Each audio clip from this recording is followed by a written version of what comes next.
أعوذ بالله من الشيطان الرجيم. بسم الله الرحمن الرحيم. الرحمن علم القرآن خلق الإنسان علمه البيان. الشمس والقمر بحسبان والنجم والشجر يسجدان والسماء رفعها ووضع الميزان ألا تطغوا في الميزان وأقيموا الوزن بالقسط ولا تخسروا الميزان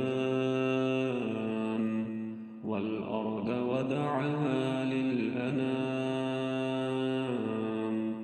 فيها فاكهة والنخل ذات الأكمام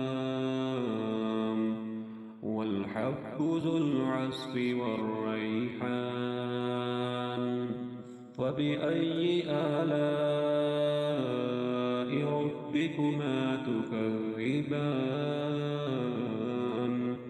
خلق الإنسان من صلصال كالفخار وخلق الجان من مارج من نار. فبأي آلاء ربكما تكذبان رب المشرقين ورب المغربين. فبأي آلاء ربكما تكذبان مرج البحرين يلتقيان بينهما برزخ لا يبغيان. فبأي آلاء ربكما تكذبان يخرج منهما اللؤلؤ والمرجان. فبأي آلاء ربكما تكذبان وله الجوار المنشآت في البحر كالأعلام. فبأي آلاء ربكما تكذبان كل من عليها فان ويبقى وجه ربك ذو الجلال والإكرام. فبأي آلاء ربكما تكذبان يسأله من في السماوات والأرض كل يوم هو في شأن. فبأي آلاء ربكما تكذبان سنفرغ لكم أيها الثقلان. فبأي آلاء ربكما تكذبان يا معشر الجن والإنس إن استطعتم أن تنفذوا من أقطار السماوات والأرض فانفذوا لا تنفذون إلا بسلطان. فبأي آلاء ربكما تكذبان يرسل عليكما شواظ من نار ونحاس عبس فلا تنتصران فبأي آلاء ربكما تكذبان فإذا انشقت السماء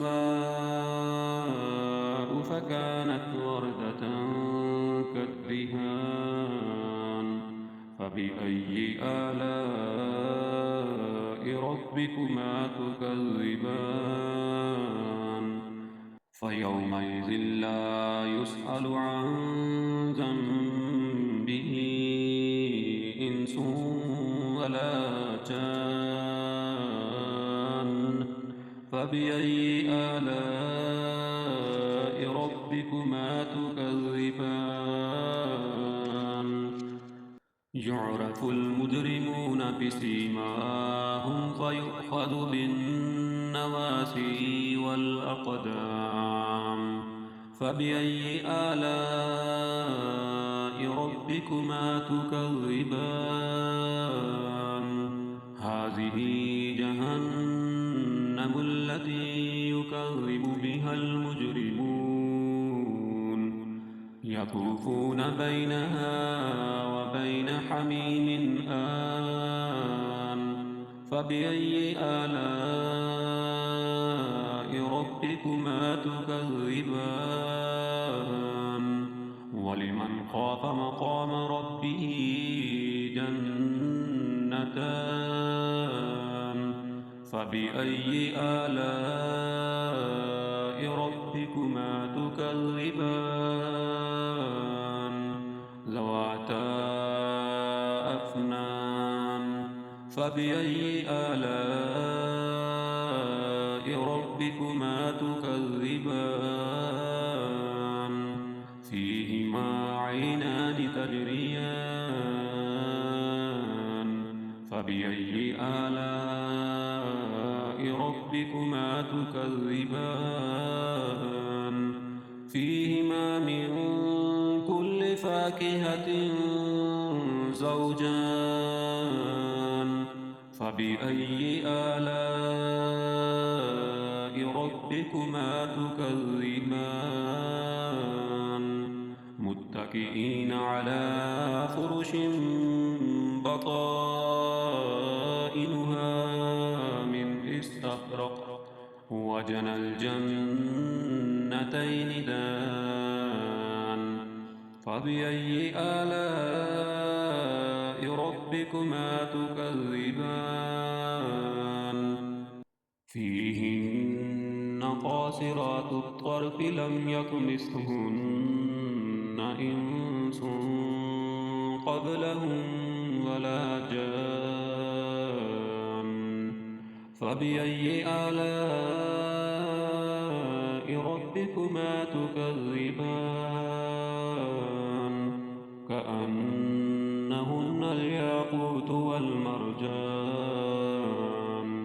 فبأي آلاء ربكما تكذبان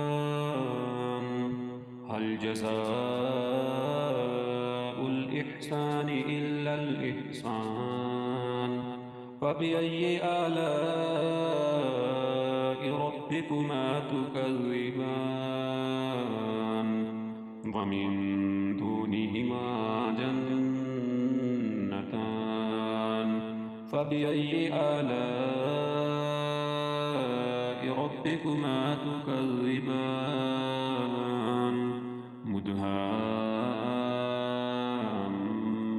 مدهامتان فبأي آلاء ربكما تكذبان فيهما عينان نضاختان فبأي آلاء ربكما تكذبان فيهما فاكهة ونخل ورمان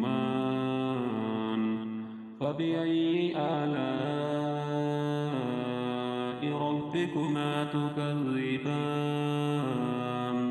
فيهن خيرات حسان فبأي آلاء ربكما تكذبان حور مقصورات في الخيام فبأي آلاء ربكما تكذبان لم يطمثهن إنس قبلهم ولا جان فبأي آلاء ربكما تكذبان متكئين على رفرف خضر وأبقري حسان فبأي آلاء ربكما تكذبان تبارك اسم ربك ذي الجلال والإكرام